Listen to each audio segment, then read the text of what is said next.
2021년 우리 성탄절 맞이했습니다. 우리 옆에 있는 분들하고 이렇게 한번 인사를 나눴으면 좋겠습니다. 빛으로 오신 주님을 찬미합니다. 이렇게 서로 좀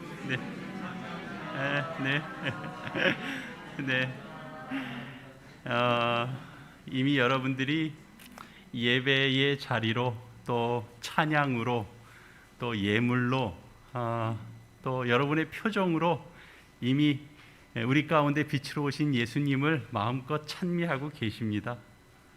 그러나 사실 우리가 이런 사실, 이 진실을 우리가 함께 고백하고 감사하고 또 이렇게 또 찬미하고 그리고 정말 우리 즐거운 마음으로 우리 삶의 터전으로 돌아가도 충분합니다.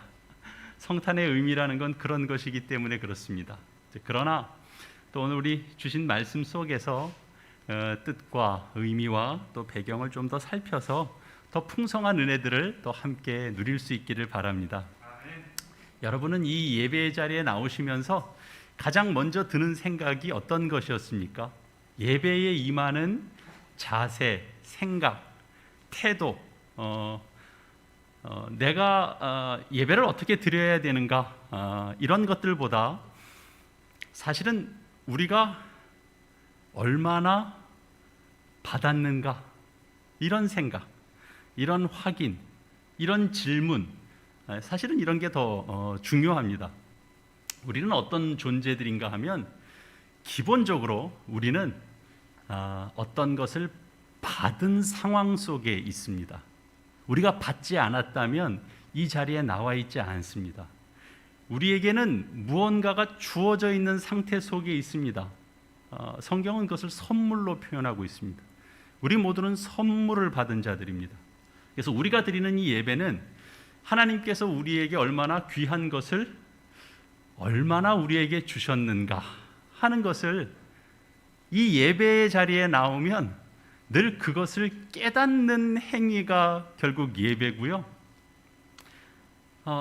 내가 받은 걸 깨닫는 것뿐만 아니라 하나님은 앞으로 또 어떤 복과 은혜를 더 많이 주실런지도 깨닫는 행위가 결국은 예배입니다.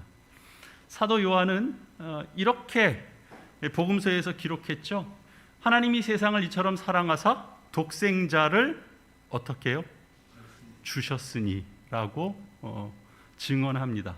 그런데 이 예수님은 이미 800년 전에 이사야를 통해서 아주 그 예리한 말로 예언되었습니다.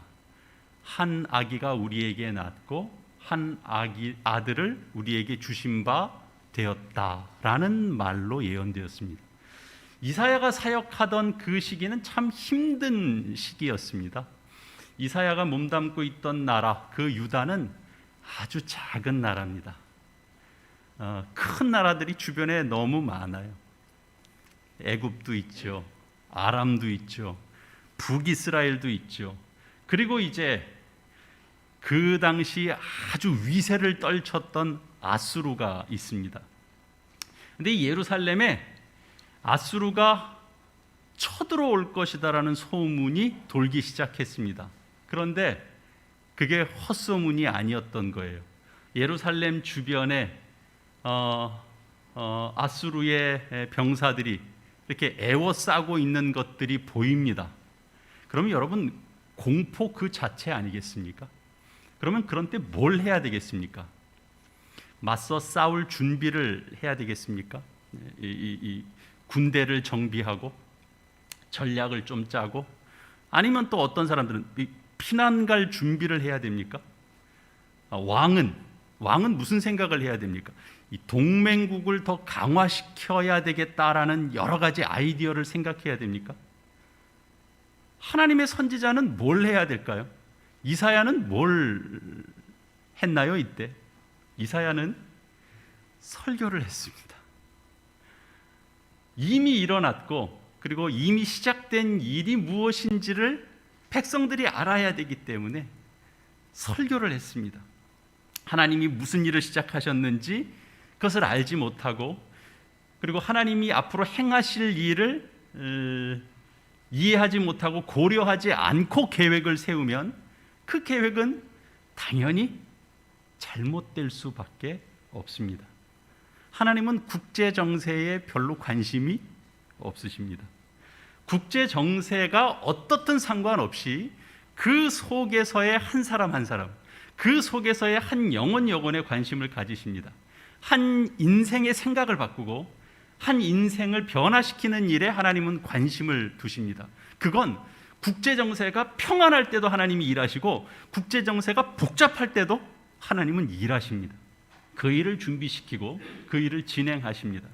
한 영혼을 구원하는 일은 우리가 하는 일이 아니라 하나님이 하시는 일입니다. 그리고 하나님은 그 일을 이미 시작하셨다라는 겁니다. 그리고 이미 주어졌다는 겁니다. 그 주어진 일이 계속되고 있다라는 거죠. 그래서 하나님의 행하심은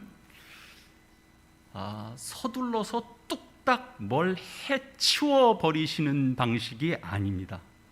하나님이 하시는 일은 우리가 생각하는 것보다 훨씬 거대합니다.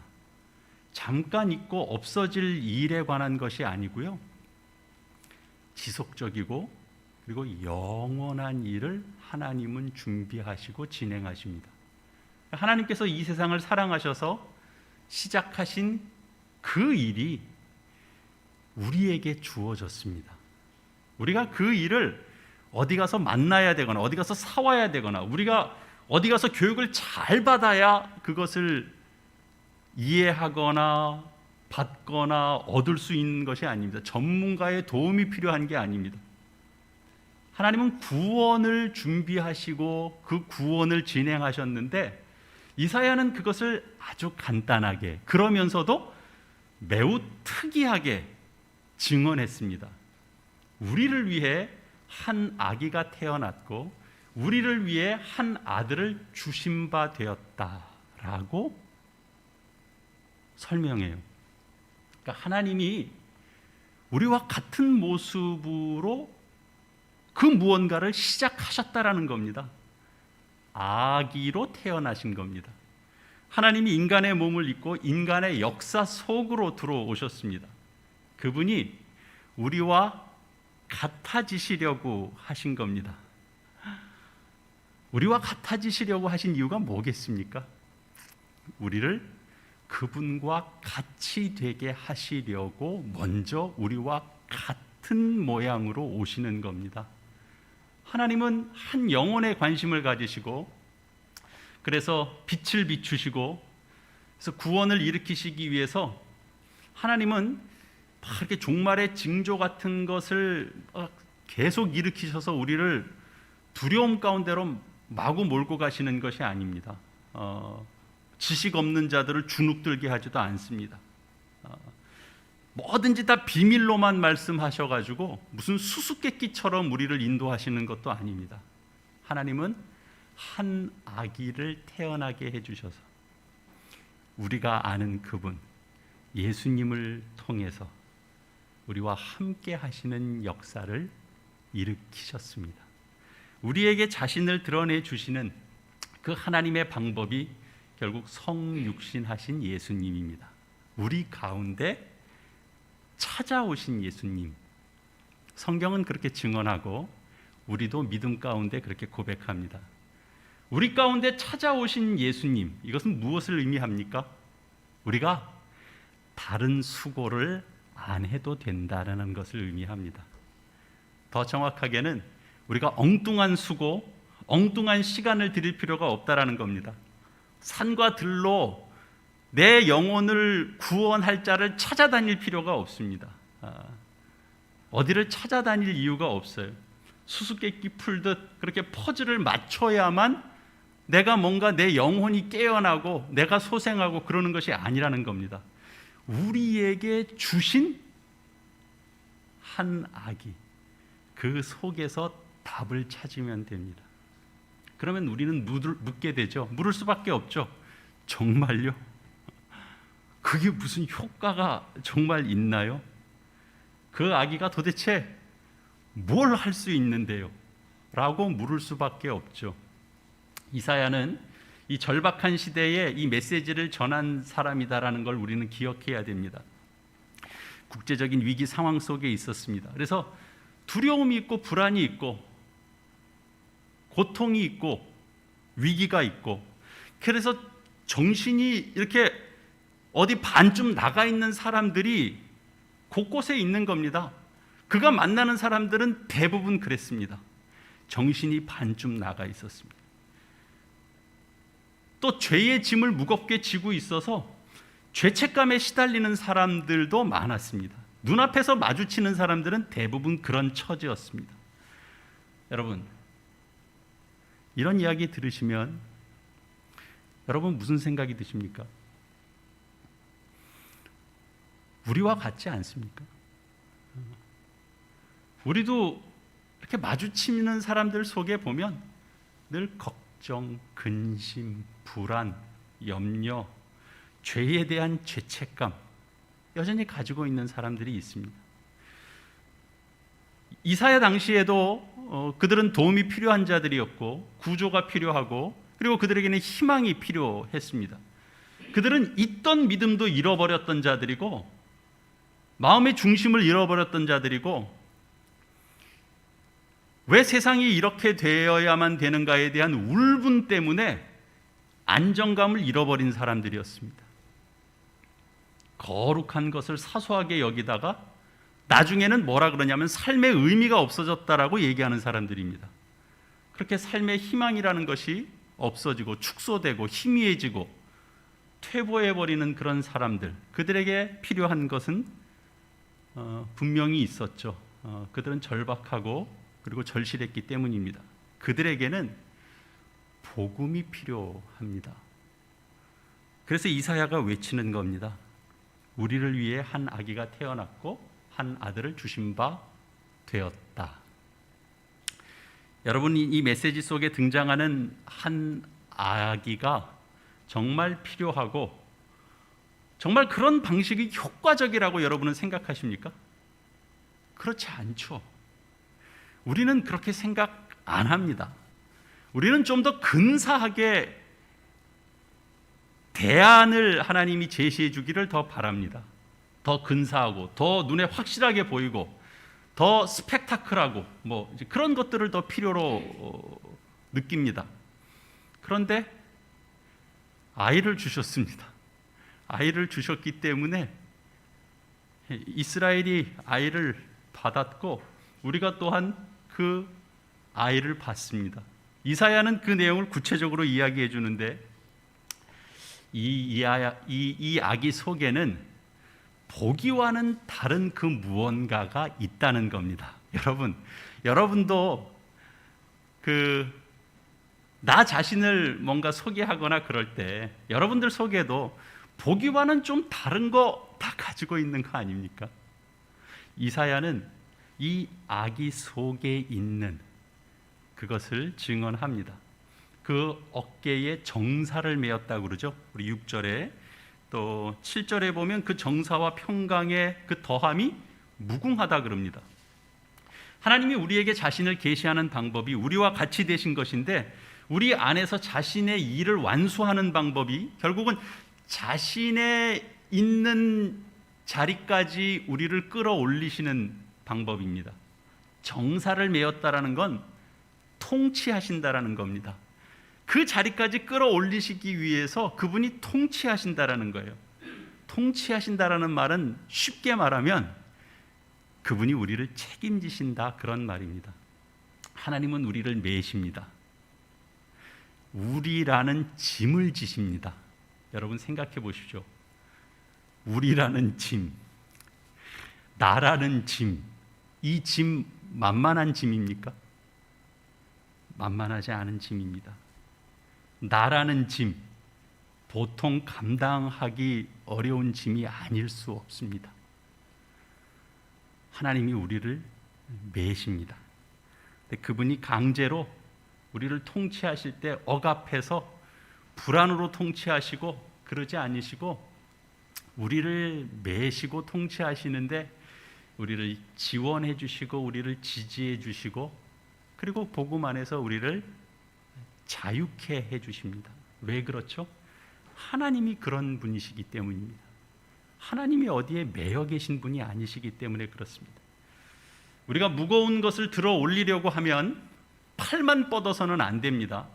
그것을 들어 올리기 위해서는 이렇게 팔만 뻗어서는 실패할 가능성이 높습니다. 무거운 것을 들어 올리기 위해서는 몸을 낮춰야 됩니다. 들어 올릴 짐에 최대한 자신의 몸을 가깝게 가져가야 됩니다. 그래야 힘을 써서 그 무거운 것을 들어 올릴 수 있습니다. 아이로 오신 하나님은 사실은 우리에게 우리의 짐을 지시기 위해서 오셨는데 바로 그렇게 오신 것입니다.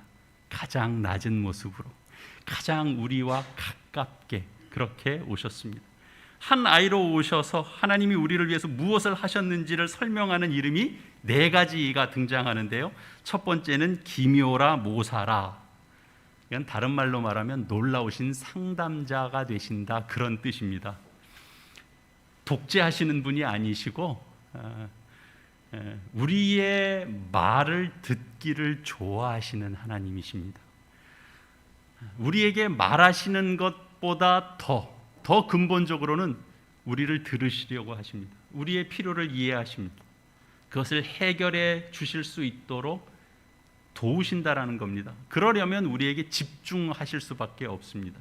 그래서 우리가 다른 데 찾아다니지 않고 그분 앞에 있을 때, 그분 앞에 나의 이야기를 내놓을 때 비로소 내가 참으로 소중한 존재구나라는 걸 깨닫게 됩니다. 우리가 하나님 앞에서 소중한 존재라는 것을 알게 될 때 비로소 내가 살아갈 힘을 얻게 되죠. 내가 소중하구나. 하나님 앞에서 내가 소중하구나. 그러면 방법을 찾아갈 수 있게 되는 겁니다. 두 번째 이름은 전능하신 하나님입니다. 하나님이 자신의 일을 시작하실 때 그 시작한 일을 끝내실 수 있는 능력을 가지신 분이라는 겁니다. 하나님 뭘 시작하셨죠? 하나님은 원래 이제 선한 것을 창조하셨는데 그것이 이제 죄로 타락하게 되니까 이제 하나님께서 가지신 뜻은 뭐냐면 그 죄를 정복하는 일입니다. 선한 걸 자꾸 실패하게 만드는 그 악함이 있어요. 그 악을 이기는 일을 위해서 하나님이 일을 시작하신 겁니다. 근데 하나님 그 능력이 있으세요. 그 일을 끝내실 겁니다. 악을 정복하고 죄를 이기는 그 능력을. 그래서 결국은 예수 그리스도를 통하여 뭘 약속하고 있죠? 새 하늘과 새 땅을 약속하고 있습니다. 악이 침범할 수 없는 새 하늘과 새 땅을 약속합니다. 세 번째 이름은 영존하시는 하나님입니다. 영원히 살아계시는 아버지시다, 그런 의미입니다. 하나님은 우리의 그 존재의 근원이 되시고 영원하십니다. 그러니까 하나님은 잠시 있다가 사라지시는 아버지가 아닙니다. 하나님은 일관되십니다. 하나님은 한결같으십니다.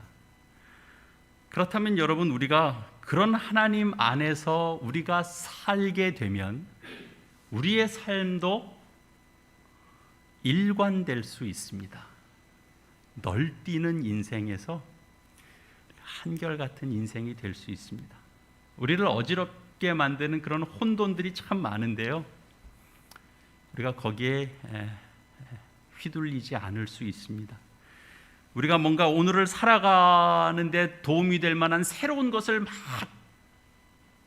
찾거나 나를 좀 흥겹게 만들어줄 것을 막 찾지 않아도 됩니다. 매일 새롭게 뭔가를 찾을 필요가 없습니다. 우리가 하나님 안에서 살면 우리 인생이 한결같은 어떤 인생의 발자취를 가질 수 있도록 하나님께서 일하시는 거죠. 그것만큼 소중한 게 어디 있겠습니까?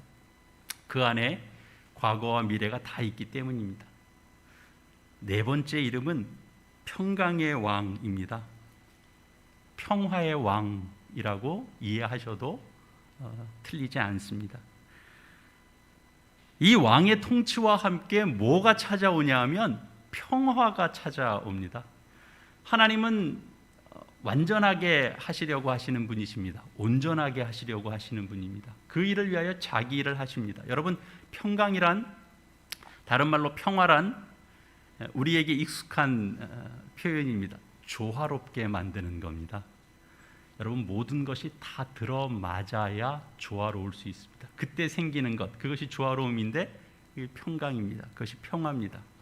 우리는 우리를 힘들게 하고 괴롭게 하는 것을 없애야 평화를 이룰 수 있다라고 생각하는데, 하나님은 그것을 회복시켜서 들어맞게 해주셔서 그래서 평화를 맛보게 해주십니다. 우리는 내가 싫어하는 것 다 없애버려야 평화를 이룰 수 있다라고 생각하는데, 하나님은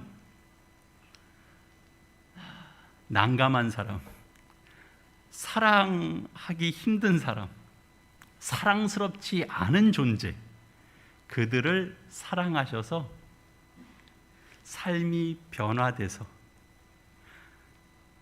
정말 사랑받기에 충분한 존재로 만드셔서 그래서 평화를 이루게 하십니다. 하나님은 그런 분이십니다.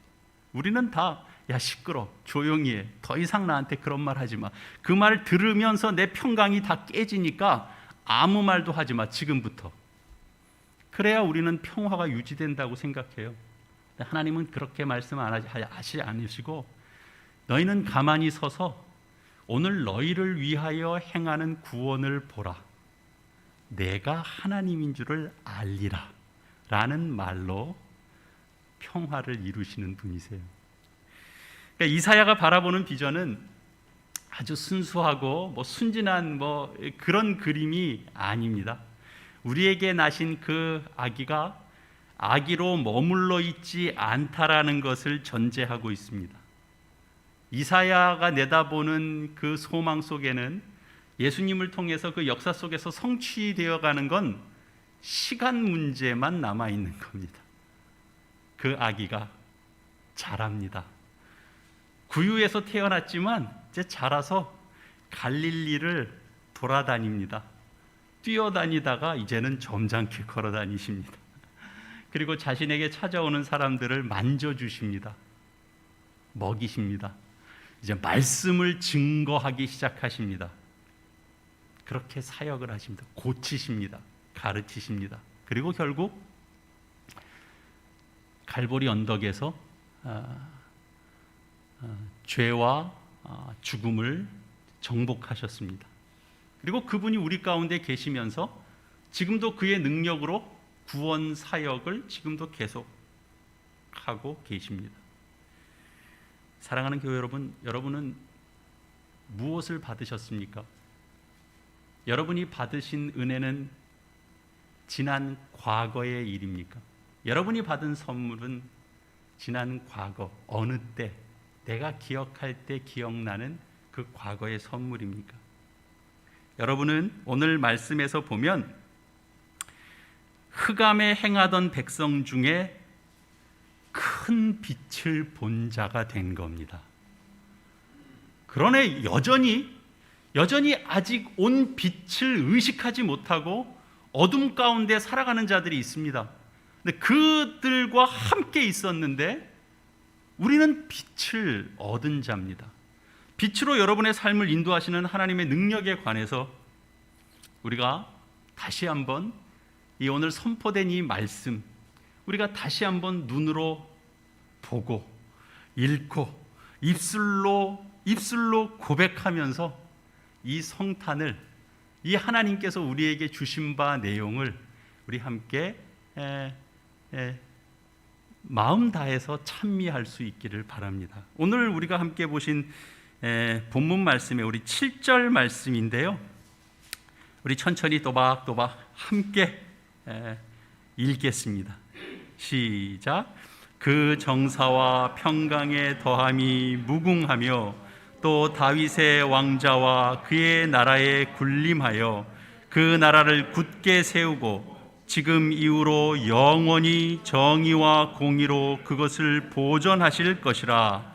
만군의 여호와의 열심히 이를 이루시리라. 아멘. 아기 예수를 보내시는 그 하나님의 사랑과 그 구원의 열심은 무궁합니다. 굳건합니다. 그리고 영원합니다. 기도하시겠습니다.